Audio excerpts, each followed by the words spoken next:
અમારી સમાજના કોઈ પણ વ્યક્તિ સાથે અન્યાય થયો હોય ત્યારે ભાજપ વાળો કોઈ પણ વ્યક્તિ ભલે સમાજનો હોય પરંતુ એ સમાજનો મટી જાય છે ત્યારે ભાજપનો થઈ જાય છે. મોદી મોદી ભાજપ ભાજપ કરીને હાલી નીકળ્યા છો આહિર સમાજ. એક દીકરાઓ હતા અને થોડાક એમને ભાજપના જ કહેવાતા પ્રેરિત નેતાઓ દ્વારા જેલમાં નખાવવામાં આવ્યા હતા.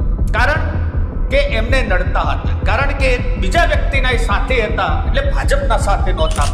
જ્યારે એક વ્યક્તિનું સરેઆમ મર્ડર થઈ જાય છે ત્યારે પણ કોઈ પણ ભાજપના આજે કહેવાતા ચોપલાસ કરું નેતાઓ એને ઘેર જઈ અને સાંત્વના આપવા માટે નતો આવ્યો.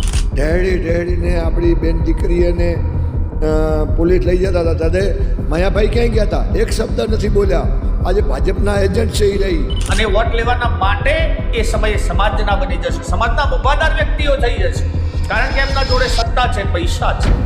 અને આ બેવડું ધોરણ અત્યારે સમાજોમાં ચાલી રહ્યું છે. મિત્રો, કડવું છે પરંતુ સત્ય આ જ છે કે જ્યારે માની લો કે એક જ સમાજના ભાજપના કોંગ્રેસના સામે ચૂંટણી લડતા હોય ત્યારે ભાજપનો હોય સમાજનો, કોંગ્રેસનો હોય સમાજમાં. આવું કોને કીધું? ભાજપ કોંગ્રેસ અને સમાજવાદના જે મુદ્દાઓ અત્યારે ગુજરાતમાં ચાલી રહ્યા છે એમાં બગદાણા અને બબાલ વચ્ચે આહિર સમાજના એક વડીલનો વિડીયો સામે આવ્યો છે. વડીલે જે સત્ય આંખો ઉઘાડનારું અને ઘણા ખરાને બળતરા કરાવે એવું જે વક્તવ્ય આપ્યું છે એ પહેલા એની ચર્ચા કરશું અને સાથે સાથે એ પણ જોશું કે કેમ સમાજો એટલે ભાજપની હોય તો જ સમાજ અને ભાજપના તમે ના હો તો તમે સમાજ બહારના. નમસ્કાર, હું છું રમેશ ચૌધરીને આપ નિહાળી રહ્યા છું ષડયંત્ર.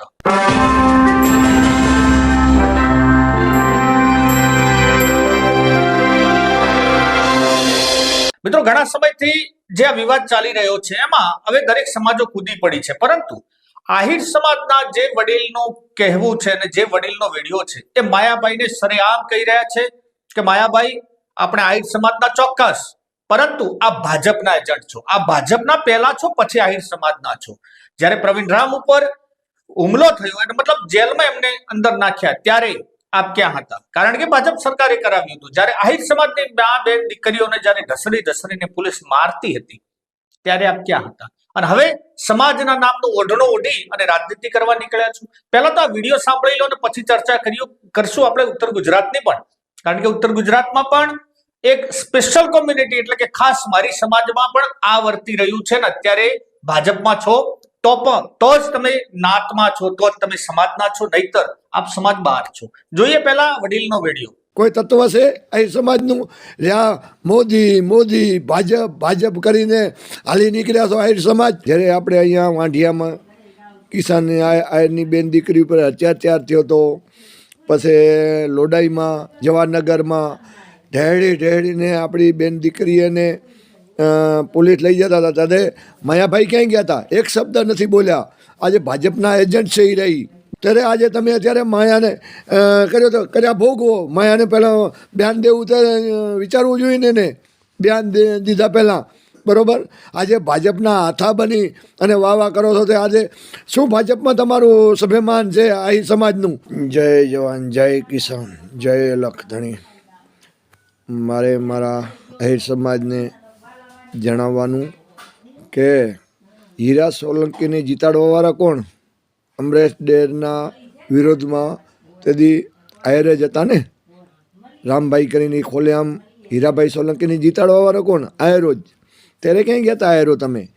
બરાબર. જ્યારે આપણે અહીંયા વાંઢિયામાં કિસાન આયરની બેન દીકરી ઉપર અત્યાચાર થયો હતો, પછી લોડાઈમાં જવાહરનગરમાં ઢેડીને આપણી બેન દીકરીઓને પોલીસ લઈ જતા હતા ત્યારે માયાભાઈ ક્યાંય ગયા હતા? એક શબ્દ નથી બોલ્યા. આજે ભાજપના એજન્ટ છે એ રહી, બરાબર? તો હું મારા સમાજને વિનંતી કરું છું કે પહેલાં આપણી બેન દીકરી કે માયાભાઈ, બરાબર, આપણી બેન દીકરીને આપણી સ્વાભિમાન માથે એને પોલીસ તંત્ર, બરાબર, ત્યારે એને ઢેડીને બસેમાં બેહારતા હતા, ઢેરતા હતા ખેતરેમાં, પોતાનું ખેતર છે એમાં, બરાબર? ત્યારે સમાજ ક્યાંય ગયો હતો? પછી આજ પ્રવીણ રામ જેલમાં છે ત્યારે આહિર સમાજ ક્યાં ગયો છે? કેમ આજે આહિર સમાજ નથી બોલ્યો કોઈ? બરાબર. કેના માટે લડ્યો છે? કિસાને માટે લડ્યો છે, બરાબર?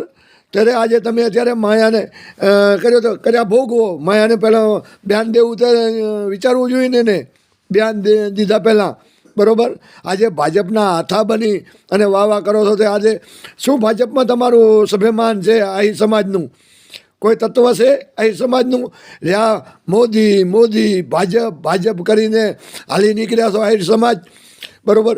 યુપીમાંથી આહિર સમાજનું જાદવેનું રાજકારણ ખતમ કર્યું, બિહારમાંથી કર્યું, હવે મધ્યપ્રદેશમાંથી ખતમ કરવા માટે તૈયાર છે. તો હજી મોદી મોદી મોદી મોદીના નારા કરો રહ્યા, શરમ આવી જોઈએ તમે આહિર સમાજને, બરાબર.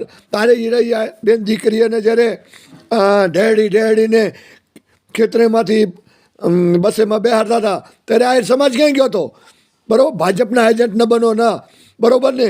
પરવીન રામ અત્યારે જેલમાં છે, એ આહિરનો દીકરો નથી, કેમ એક શબ્દ બોલતા નથી તમે ત્યારે કોઈ? ક્યાં ગયો હતો સમાજ? આજે જેલમાં પડ્યો પરવીન રામ, એ આહિરનો દીકરો નથી. પછી વાંઠિયામાં આપણી સમાજની બેન દીકરીઓ ઉપર અત્યાચાર કર્યો પોલીસે, એના હક માટે લડવા માટે, ત્યારે ક્યાં ગયો હતો આહિર સમાજ? એક પણ નથી બોલ્યા, નથી માયાભાઈ બોલ્યા, નથી કોઈ સંતો બોલ્યા, બરાબર.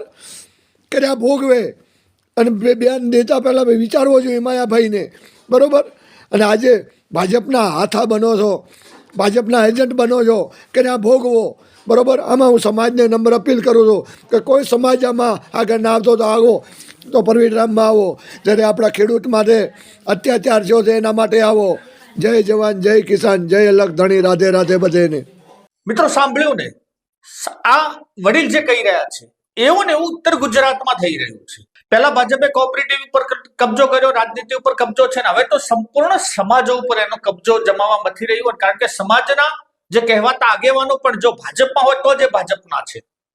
ઉત્તર ગુજરાતમાં ચૌધરી સમાજની વાત કરીએ, કારણ કે આપણે બીજા સમાજની વાત કરતા હોઈએ તો ક્યાંક એ સમાજોને ખોટું લાગે, પરંતુ આ જયારે મારી સમાજ છે અને મારા સમાજ સિવાય પણ લગભગ આવું છે બધે કે જો તમે ભાજપના હો તો જ તમે સમાજના ગણો છો. માની લો કે તમારા બેન દીકરીઓને જયારે ખેડૂતોના પ્રશ્નમાં કોઈ ભાજપ વાળો આવે છે, તમારી સમાજના કોઈ પણ વ્યક્તિ સાથે અન્યાય થયો હોય ત્યારે ભાજપ વાળો કોઈ પણ વ્યક્તિ, એ ભલે સમાજનો હોય પરંતુ એ સમાજનો વટી જાય છે ત્યારે ભાજપનો થઈ જાય છે. કારણ કે એના માટે પાછી દેશ સેવા ફલાણો તેનું આ બધા પીપુડીઓ તમને ગોળ ચોટાડી નાખવામાં આવે છે. હા, ચોક્કસ એ વ્યક્તિ જો કોંગ્રેસને એનાથી કોઈ લેવા દેવા હોય તો પછી ભાજપ વાળા વચમાં કૂદી પડશે, પછી સમાજના થઈ જાય છે. એના પહેલા નથી થતું. આપણે હમણાં થોડાક સમય પહેલા પણ જોયું છે કે જ્યારે કોઈ સમાજના એક દીકરાઓ હતા અને થોડાક એમને ભાજપના જ કહેવાતા પ્રેરિત નેતાઓ દ્વારા જેલમાં નંખાવવામાં આવ્યા હતા, કારણ કે એમને નડતા હતા, કારણ કે બીજા વ્યક્તિના સાથે હતા એટલે ભાજપના સાથે નહોતા, માટે જોડે રહી અને એમને માર પડાવવા માટે પણ આ ભાજપના જ નેતાઓ ત્યાં હતા. ત્યારે સમાજ યાદ નથી આવતો મિત્રો એમને. હમણાં થોડાક સમય પહેલા જ્યારે એક વ્યક્તિનું સરેઆમ મર્ડર થઈ જાય છે ત્યારે પણ કોઈ પણ ભાજપના આજે કહેવાતા ચોપલાસકારો નેતાઓ એને ઘેર જઈ અને સાંત્વના આપવા માટે નતો આવ્યા. કારણ કે તમે જો આવું કરશો તો સામે પક્ષે ભાજપ છે, ભાજપના માણસો છે, એટલે ક્યાંક એ ભાજપના નજરમાંથી ઉતરી જશે. હા, ત્યારે જ એમને વોટ લેવાની ચિંતા થશે જ્યારે એમને હારવાનો ડર લાગશે અને વોટ લેવાના માટે એ સમયે સમાજના બની જશે, સમાજના મુભાદાર વ્યક્તિઓ થઈ જશે, કારણ કે એમના જોડે સત્તા છે, પૈસા છે. અને આ બેવડું ધોરણ અત્યારે સમાજોમાં ચાલી રહ્યું છે. મિત્રો કડવું છે પરંતુ સત્ય આ જ છે કે જ્યારે માની લો કે એક જ સમાજના ભાજપના કોંગ્રેસના સામસામે ચૂંટણી લડતા હોય ત્યારે ભાજપનો હોય સમાજનો, કોંગ્રેસનો હોય સમાજમાં. આવું કોને કીધું?